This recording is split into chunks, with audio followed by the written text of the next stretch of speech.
Hey, it's Breton, and these are the Meilong Puppet Cubes 1 and 2. I've had these cubes for a while, and in this video I'll share what the differences are and how I go about solving each one.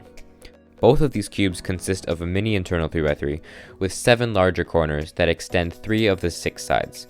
With the Puppet Cube 2, this leaves a small visible 2x2 corner section, which is the exposed part of the internal 3x3.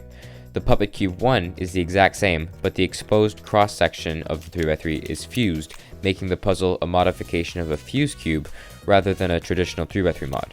Although this may seem like a small difference, it completely changes the kind of solving methods that can be used.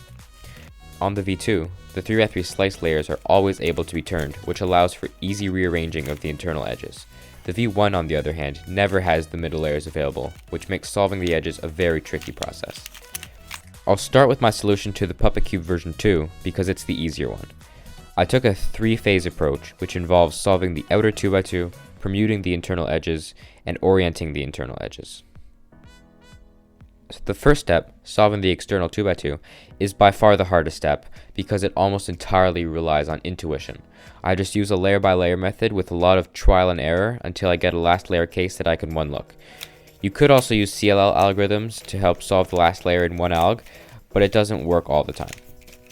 Once the outer 2x2 is completed, I quickly use the middle layers to solve the centers, which is about as difficult as solving the O2 cube. Now all that's left are edges. I solve the M layer edges using a setup move, followed by a U-perm, and once the edges in the M layer are placed correctly, I can use M2, the blind solving method, to solve the remaining 8 edges without having to deal with the annoying interchange layer cases. If I can't do a simple setup move, I can offset the opposite layer until I can set up for the swap I need. Once all the edges are properly permuted, I can use setup moves and a simple algorithm to flip the misoriented edges, 2 at a time. The alg is M', U', M', U', M', U2, M, U', M, U', M, U2. And once all the edges are oriented, the puzzle is solved. Now before I go over how I solve the Puppet Cube V1, I want to be clear that the method is not entirely mine. I devised a 2-phase method that consists of A, solving the outer 2x2, and B, solving the internal edges using 5 cycles. I was able to solve the 2x2 stage the exact same way that I did it on the V2, so I won't go over that stage again, because it's just more trial and error. I had already discovered a few variations of a 5 cycle, which all did some slight different swaps to the edges. I was able to use this method to almost solve the visible colors, but not the hidden ones. Then JPerm released a video on the Puppet Cubes, which had exactly what I was looking for in the description. A spreadsheet with all the possible 5 cycles, using Spef's lettering scheme. Perfect!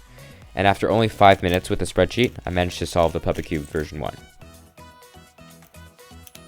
So overall, the Puppet Cubes are very tricky puzzles. They have some strange properties such as temporary bandaging that doesn't follow any particular piece. The V2 was quite fun to figure out myself, and it was very satisfying to solve the V1, even if I did have a little bit of help. So that's all for today. Thanks for watching, and I'll see you all next time.